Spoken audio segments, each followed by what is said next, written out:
Assalamualaikum warahmatullahi wabarakatuh. Alhamdulillahirabbil alamin wassalatu wassalamu ala asrofil anbiya'i wal mursalin wa ala alihi washabihi ajmain. Amma ba'du.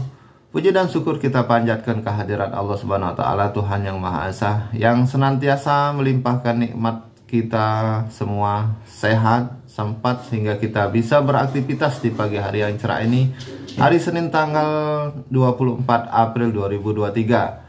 Kembali lagi dengan channel YouTube Sawit dan info mengenai sawit, harga minyak sawit, juga berita sawit lainnya. Pertama, untuk harga CPO di KPBN terupdate Rp11.390 per kilogram, Rp11.390 per kilogram. Kemudian kita beralih ke info sawit lainnya, mengenal 9 perusahaan kelapa sawit terbesar di Indonesia. Indonesia merupakan negara dengan kekayaan sumber daya alam yang sangat luas dan banyak.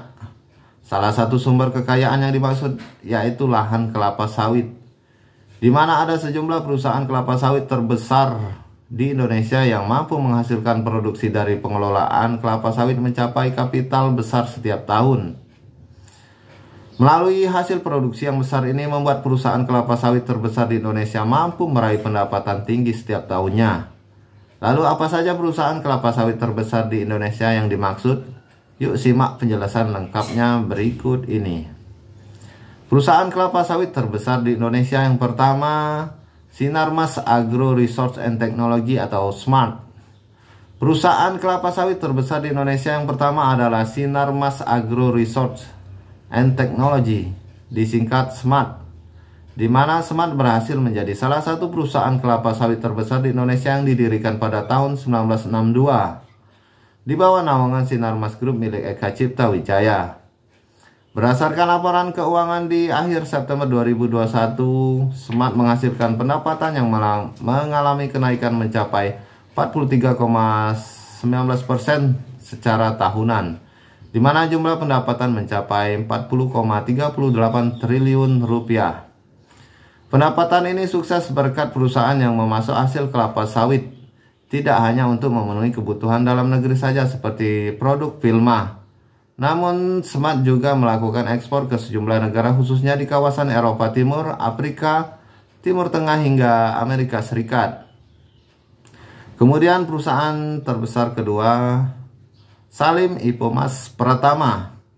Salim Ipomas Pratama didirikan pada tahun 1992. Yang kini menjadi salah satu produsen terbesar untuk industri hulu sampai hilir kelapa sawit di Indonesia. Perusahaan ini sendiri memiliki sebanyak 26 pabrik pengelola kelapa sawit yang berada di Sumatera dan Kalimantan, di mana jumlah kapasitas pengelolaannya mencapai 6,8 juta ton setiap tahun. Di mana Salim Ipomas Pratama mampu meraih laba di kuartal pertama tahun 2021 sebesar 4,69 triliun rupiah. Pencapaian ini mengalami kenaikan sebesar 42% jika dibandingkan periode sebelumnya di tahun 2020 sebesar 3,3 triliun rupiah. Tidak heran jika perusahaan yang menghasilkan minyak goreng dengan nama merek Bimoli dan margarin Palmia ini menjadi salah satu perusahaan kelapa sawit terbesar. Kemudian Sampurna Agro. Kemudian ada perusahaan kelapa sawit berada di bawah naungan Sampurna Group yang didirikan sejak tahun 1993, yaitu Sampurna Agro. Perusahaan ini sendiri pusatnya berada di Pulau Kalimantan dengan memiliki lahan kelapa sawit seluas 84.000 hektar. Pada tahun 2019 Sampurna Agro berhasil mencatatkan produksi kelapa sawit sebanyak 1,83 juta ton yang memiliki volume produksi CPO mencapai 385.000 ton. Hingga kuartal ketiga tahun 2021, Sampurna Agro berhasil meraih pendapatan sebesar 3,9 triliun yang mengalami kenaikan sebesar 72,01% dari pendapatan kuartal ketiga tahun sebelumnya, yaitu 2,25 triliun, di mana laba bersih berhasil dicatat sebesar 40 miliar rupiah. Kemudian perusahaan terbesar di Indonesia, Dharma Satya Nusantara. Dharma Satya Nusantara yang menjadi perusahaan kelapa sawit terbesar di Indonesia selanjutnya, di mana perusahaan ini berada di bawah naungan Triputra Group yang terus berkembang hingga menjadi salah satu produsen penting di industri kelapa sawit. Selama periode semester pertama di tahun 2021, Dharma Satya Nusantara berhasil mencatatkan pendapatan mencapai 3,3 triliun yang mengalami kenaikan 5% jika dibandingkan periode sama tahun sebelumnya, di mana total pendapatan tersebut disumbang oleh bidang usaha kelapa sawit dengan kontribusi sebesar 2,7 triliun rupiah atau sekitar 82%. Kemudian sawit sumber mas sarana. Berikut ada sawit sumber mas sarana yang mengelola lahan sawit dengan seluas mencapai 93.660 hektar dan plasma seluas 22.862 hektar. Perusahaan yang berpusat di Pangkalan Bun, Kalimantan Tengah ini menghasilkan produk-produk untuk diekspor ke sejumlah negara meliputi Cina, India, Pakistan, hingga Bangladesh.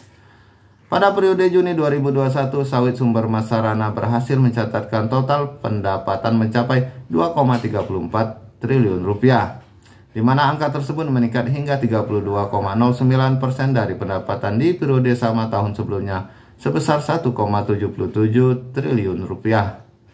Kemudian ada PP London Sumatera Indonesia.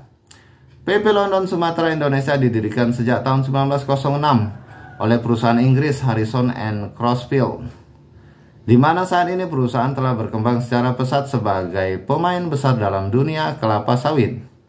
Pada tahun 2019, PT PP London Sumatera Indonesia memiliki perkebunan dengan luas mencapai 115,665 hektar yang terbagi menjadi 95.637 hektar lahan sawit, lahan karet 15.945 hektar, dan kakao 15.945 hektar. Berdasarkan laporan keuangan PT PP London Sumatera Indonesia mengacu pada informasi Bursa Efek Indonesia, berhasil mencatatkan pendapatan penjualan sebesar 2,17 triliun rupiah di semester pertama tahun 2021, di mana pendapatan ini mengalami pertumbuhan sebesar 39% dibanding periode sama di tahun sebelumnya sebesar 1,56 triliun rupiah. Kemudian ada Eagle High Plantation. Kemudian ada perusahaan kelapa sawit Eagle High Plantation Tbk yang sebelumnya bernama BW Plantation Tbk, di mana perusahaan ini memiliki pabrik pengelolaan kelapa sawit BWPT dengan anak usaha yang berada di Kabupaten Kota Waringin Barat serta Kota Waringin Tengah, Provinsi Kalimantan Tengah. Eagle High Plantation sendiri menjadi salah satu perusahaan kelapa sawit terbesar di Indonesia karena bisnisnya yang berjalan sukses. Di kuartal ketiga tahun 2021 saja perusahaan berhasil meraih pendapatan sebesar 2,13 triliun yang mengalami pertumbuhan hingga jika dibandingkan dengan pendapatan di periode sama di tahun sebelumnya sebesar 1,61 triliun rupiah. Kemudian ada Austindo Nusantara Jaya. Selanjutnya ada salah satu perusahaan kelapa sawit terbesar di Indonesia, yaitu Austindo Nusantara Jaya. Perusahaan yang didirikan sejak tahun 1993 ini sudah memiliki lahan luas mencapai 153.000 hektar di wilayah Sumatera Utara, Belitung, Kalimantan Barat, hingga Papua. Produk yang dihasilkan oleh perusahaan ini juga sering kali diekspor ke sejumlah negara. Selain untuk memenuhi pasokan dalam negeri, dari segi pendapatan Austindo Nusantara Jaya mampu meraih angka sebesar 169,19 juta US dollar atau tumbuh 60,18%. 60,18% year on year di kuartal ketiga tahun 2021. Dibandingkan pendapatan sebelumnya sebesar 118,39 juta US dollar. Jika dikonversikan ke rupiah maka angka tersebut mencapai 2,4 triliun rupiah. Kemudian ada Bakri Plantation. Bakri Sumatera Plantation didirikan pada tahun 1986 dengan mengakuisisi saham Uniroyal Sumatera Plantation lalu diubah menjadi PT Bakri Sumatera Plantation Tbk, di mana pada tahun 1990 perusahaan ini mulai berekspansi ke sejumlah bisnis kelapa sawit hingga mendirikan proyek Greenfield sebagai bisnis yang menjual produk susunya. Hingga Juni 2021 sendiri Bakri Sumatera Plantation mampu mencatatkan pendapatan mencapai 1,77 triliun yang meningkat 56% jika dibandingkan dengan pendapatan sebesar 1,14 triliun rupiah di periode sama tahun sebelumnya. Sejumlah perusahaan kelapa sawit terbesar di Indonesia membuktikan bahwa bisnis kelapa sawit merupakan bisnis yang menjanjikan karena mampu menghasilkan keuntungan besar. Oleh karena itu, emiten-emiten kelapa sawit di bursa saham menjadi pilihan bisnis yang menjanjikan untuk dipilih sebagai instrumen investasi saham. Baik sahabat YouTube dimanapun Anda berada, untuk info harga TBS sawit di daerah Merangin Jambi masih berada di titik Rp1.900 per kilogram, di PKS Rp1.900 per kilogram. Bagaimana dengan di daerah lainnya? Mungkin sebagian besar di daerah-daerah di Indonesia masih pada tutup ya, pabrik belum kembali ngolah, belum kembali produksi karena libur lebaran. Mungkin hari Rabu mulai kembali beraktivitas untuk pabrik. Dan untuk petani sawit bisa dimulai besok hari Selasa tanggal 25 April 2023 untuk memanen hasil sawitnya. Baik sahabat YouTube dimanapun Anda berada, demikian dulu info dari sawit dan kali ini. Mohon maaf jika ada salah kata atau salah ucap. Jangan lupa dukung terus channel Sawit Dan dengan cara subscribe bagi yang belum like dan share, agar kita terus bisa memberikan info-info mengenai sawit setiap harinya. Saya akhiri, wabillahi taufik wal hidayah. Wassalamualaikum warahmatullahi wabarakatuh.